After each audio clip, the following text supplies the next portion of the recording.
I deleted the top 100 players in the world, meaning that according to current ability, these 8 players are now the best players in the world. And one of them plays for Tottenham. Get in! So with a lot of the biggest clubs having their squad literally deleted, what will football look like in a year? Or in 5 years? And with clubs like Manchester United, Arsenal and Barcelona still with over 75% of their main squad, will they start to dominate the leagues? I guess there's only one way to find out. Here we go. So Liverpool have won the Premier League, which did actually surprise me. Now they have made some signings, but I'm still quite shocked that this team was able to beat the likes of, say, Manchester United, who managed to keep a lot more of their players. But you making signings like Andre Silva and Palacios, I guess, are filling the gaps that they lost through the players that were deleted. But still, congratulations to Liverpool. The Premier League top scorer, though, was a Man City player in Julian Alvarez, just ahead of Dominic Calvert-Lewin.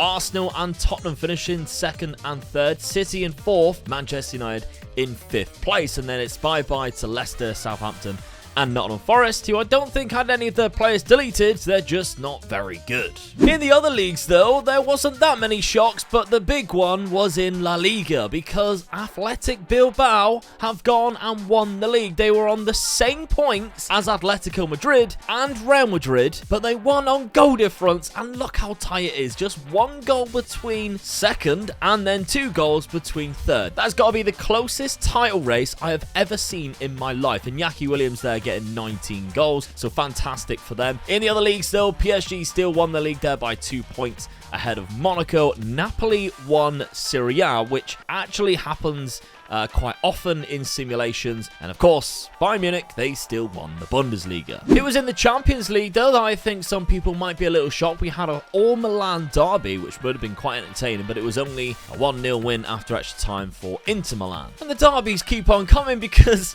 Arsenal have beaten Tottenham in the Europa League final on penalties. My dad would have been massively upset. Speaking of my Spurs-loving father, he has set me a goal of 100,000 subscribers by the end of the year, and I don't want to disappoint him as much as his football club does. Now, the World Cup was actually won by Germany in extra time, beating Denmark in the final. So we've definitely seen it play out in the international scene, and it's not because of the international team of Germany. I have actually fixed that, so it is the official German national team who have gone on and won the World Cup. Things that haven't been affected as of yet is things like the Ballon d'Or that was still won by Karim Benzema.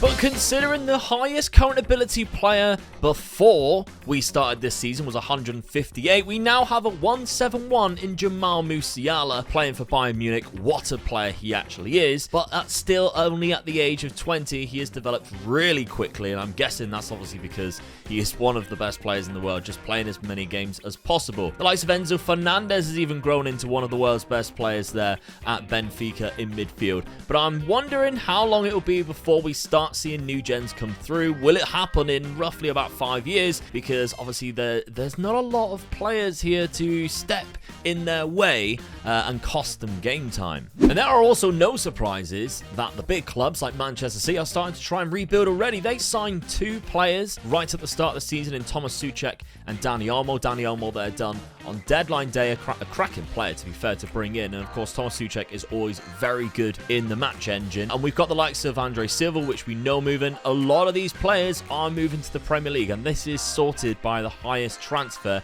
That's mainly because of the money involved in the Premier League. But if we go over to the next season, or 2023, the year, we can see a few January moves being made, including 2 players from Real Sociedad to Real Madrid. Now, obviously, it didn't pay off for Real Madrid. They still didn't win the league. They even bought Dani Vivian from Athletic Bilbao, and still Bilbao won the league. So signing one of their best players there did not pay effect. But we can see a few more clubs from Europe, not just the Premier League, starting to move for other players. And even some wonder kids as well, with the likes of Nicolas Seevold moving to Bayern Munich there for £30 million. That's one of the highest transfers that I've ever seen him make, especially in season number 1. And Thiago Almeida, one of Football Manager's favourites, moving from Atlanta to FC Bayern Munich for another £29 million. So they're spending quite a lot of money here in the January. That's close to, well, over £100 million for 3 players, and they're kind of all centre midfielders or attacking midfielders.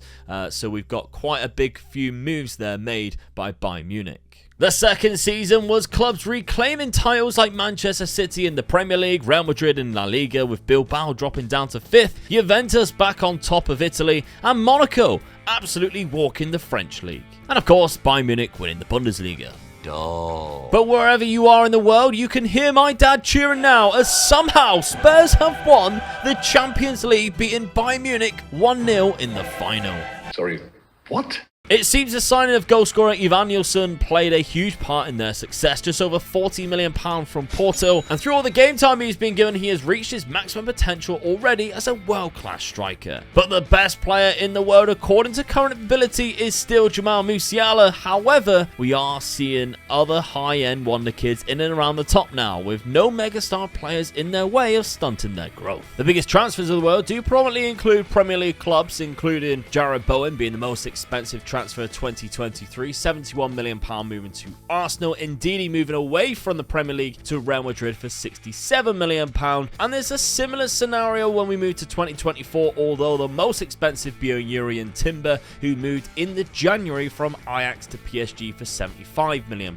Dewsbury Hall, that's a massive move from Leicester to Newcastle, £52 million. And again, there are a few others moving to different clubs around Europe, but a lot of them all include the Premier League. Okay, we skipped forward another 2 years and Bayern Munich have still won the Bundesliga. But there are new winners in the other leagues around Europe. Of course, Arsenal, they have a great team to start off, and they've won back-to-back Premier Leagues after Manchester City. However, Barcelona, they have also grown a few wonder kids, and they have also won back-to-back in La Liga. Now, in France, Monaco did win another year, so 2 years in a row, PSG had to finish in third and second, but they came back and now they are champions once again with Montpellier in second. Juventus, though, it's kind of like the 2010s when they dominated. They have won 3 in a row, thanks to obviously a few really good youngsters. The Champions League has been great for either North London clubs or Inter Milan, who have won this year against Arsenal in the final after Arsenal won it the season before, which is quite remarkable considering Tottenham won it the year before that. They beat Real Madrid in the final of the Champions League in the third year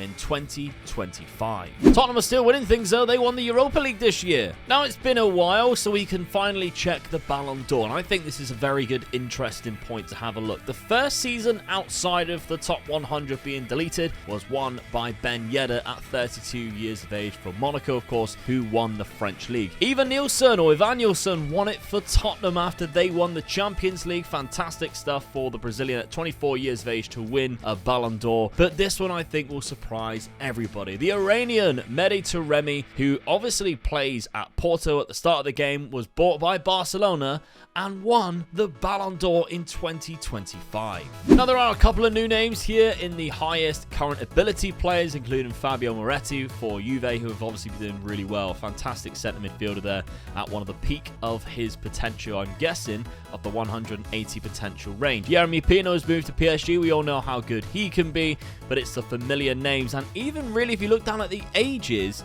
you've got to go quite far down before you find a player around the age of 26, and we're only about 3 or 4 seasons in. We've got 3 seasons to catch up on, or 3 years to catch up on the transfers, and Bruno Guimaraes has moved to Arsenal for £103 million. That is absolutely massive. But this one, I can't get my head around this one. Alex Murray, Napoli goalkeeper. He's good, right? He's not amazing, but he moved to Bayern Munich for £89 million. And it's something I haven't considered, but I do think that maybe there's going to be a lack of good goalkeepers because a lot of them are either at an age where they have either started to decline quite drastically or they were too good and were deleted, the likes of Alisson and Ederson and Donnarumma. So that might be a position that everybody is struggling with, and why Bayern Munich has decided to spend nearly £90 million on Alex Murray, who I don't think is really that good. Yeremy Pino moved to PSG for £130 million, as well as Skamaka, who always seems to move to PSG in my save. Szoboszlai moved to Chelsea. Definitely a signing that I could see happening in real life because they just love signing random players at the minute. Bayern Munich also sold Ryan Gravenberch to Real Madrid for £75 million.